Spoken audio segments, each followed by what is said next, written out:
बिहार विधानसभा के मॉनसून सत्र में सदन में ऐसा कुछ हुआ कि नीतीश कुमार की सरकार गिरते गिरते बच गए। दावा है माले के विधायक जी हैं, सीनियर लीडर हैं, महानंद बाबू हैं और अजीत कुशवाहा जी हैं, दोनों कुशवाहा जी हैं।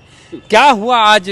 अजीत जी का सवाल था और फिर सदन में क्या हुआ? पहले आपका सवाल था, तो क्या ऐसा मुद्दा था कि जिसपे ये हुआ? आज असेंबली का अंतिम दिन था और उसमें हम लोगों ने गैर सरकारी संकल्प जो क्वेश्चन पूछने का एक तरीका होता है उसके माध्यम से सवाल उठाया। आप जानते हैं कि पिछले दिनों जब महागठबंधन की सरकार थी तो बिहार में जातिगत, आर्थिक और सामाजिक सर्वे हुआ, जिसमें बात खुल करके सामने आई कि आज भी आबादी के हिसाब से लोगों को न्याय नहीं मिला। इसी आधार पर रिजर्वेशन को बढ़ा करके 65% किया गया, जिसमें दलित, पिछड़ा और अति पिछड़ा समाज को जोड़ा गया।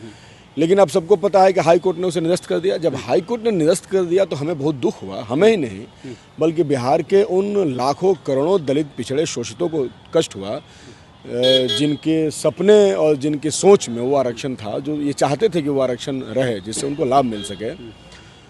तो हम लोगों ने इसका सवाल उठाया विधानसभा में कि भाई क्यों रद्द हुआ, आपने क्या किया, आपने 9वीं अनुसूची में उसको क्यों शामिल नहीं किया? आप जानते होंगे 9वीं अनुसूची में केंद्र सरकार नहीं, बिहार सरकार प्रस्ताव भेजेगी ना केंद्र सरकार को। बिहार सरकार जी, बिहार सरकार ने कोई कानून पास किया तो इसको केंद्र सरकार को प्रस्ताव भेजिए ताकि केंद्र सरकार उसको 9वीं अनुसूची में डाले। जब संविधान के 9वीं अनुसूची में कोई विषय चला जाता है उसके बाद कोर्ट उस पर टिप्पणी नहीं कर सकता।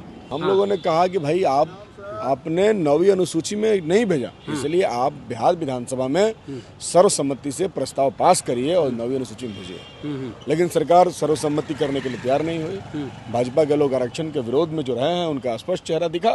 भाजपा के अध्यक्ष भी थे। हमने कहा कि आप मत विभाजन करिए कि कौन आरक्षण के पक्ष में, कौन आरक्षण के खिलाफ है। आखिर कौन वो लोग हैं जिनके वजह से आज तक केंद्र सरकार को नहीं भेजा गया और हाईकोर्ट से रद्द हो गया? इसका मतलब सरकार नहीं चाहती है, सरकार तो बदल चुकी है। इसलिए सरकार नहीं चाहती है कि दलित और अति पिछड़ा समाज के लोगों को न्याय मिले, उनको उनका आरक्षण का अधिकार मिले। इस पर सरकार का पूरा जो चेहरा है आरक्षण विरोधी एनडीए का, वो खुल करके सामने आया। बिल्कुल उन्होंने मत विभाजन नहीं किया, वो जिद पर अड़े रहे और जबरदस्ती कोशिश करते रहे कि हम लोग वापस ले लें, लेकिन हमने वापस लेने से इनकार कर दिया।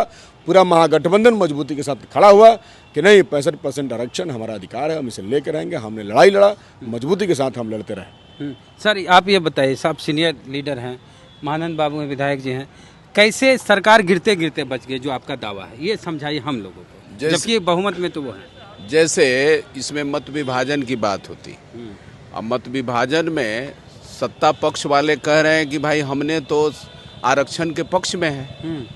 उस समय बहुमत से, सर्वसम्मति से 65% आरक्षण पास हुआ था विधानसभा में। वो सपोर्ट नहीं किया था, बीजेपी विपक्ष में थे और उन्होंने कहा कि इसको सर्वसम्मति शब्द लिखिए विधानसभा में, और विधानसभा में सर्वसम्मति से पास कराया गया था।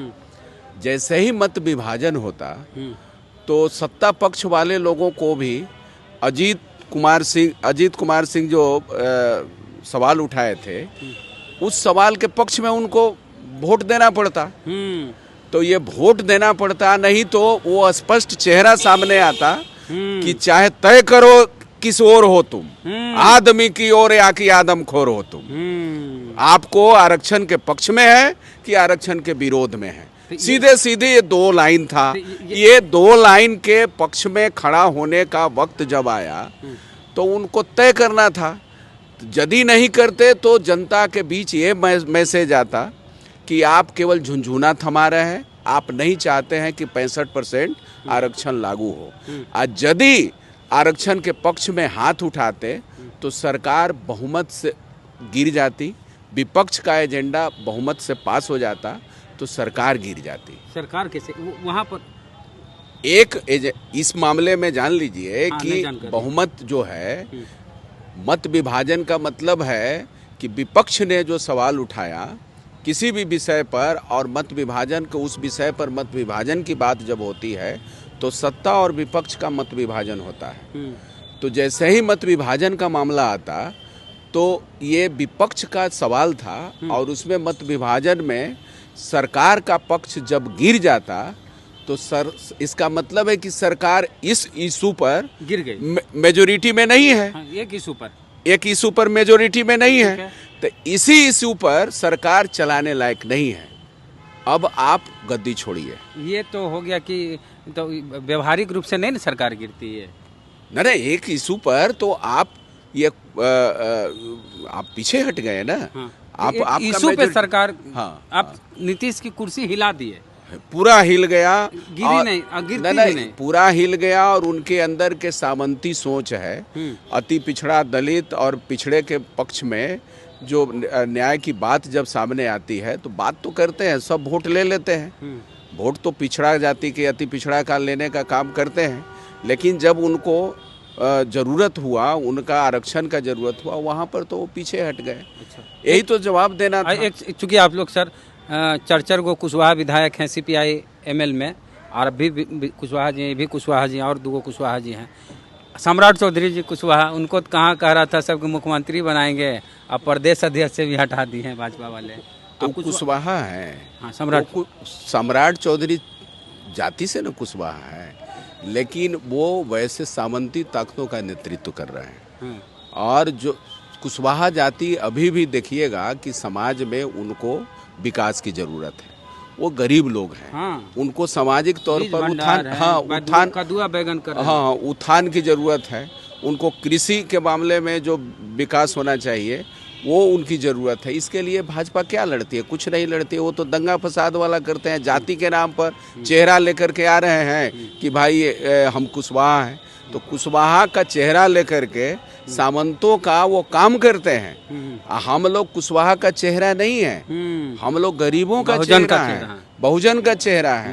हम बता दें कि CPI ML से जितने भी विधायक जीते सब बैकवर्ड, टिकटवा सब बैकवर्ड दिए थे आप लोग। इसलिए कि लड़ने भिड़ने वाले लोग हैं, संघर्ष करने वाले लोग हैं, तो स्वाभाविक है कि जो सोसाइटी में जहाँ जिनकी सामाजिक स्तर पर ज़रूरत है उसी के बीच से अभी भी हम लोगों की ज़रूरत है कि दलित अति पिछड़ा इन लोगों के बीच से ज़्यादा लीडर स्थापित करें। चलिए, शुक्रिया सर बातचीत के लिए। तो पूरी बातचीत पर आपकी क्या प्रतिक्रिया है? प्रतिक्रिया दीजिए कमेंट बॉक्स में। जय भीम, जय भारत।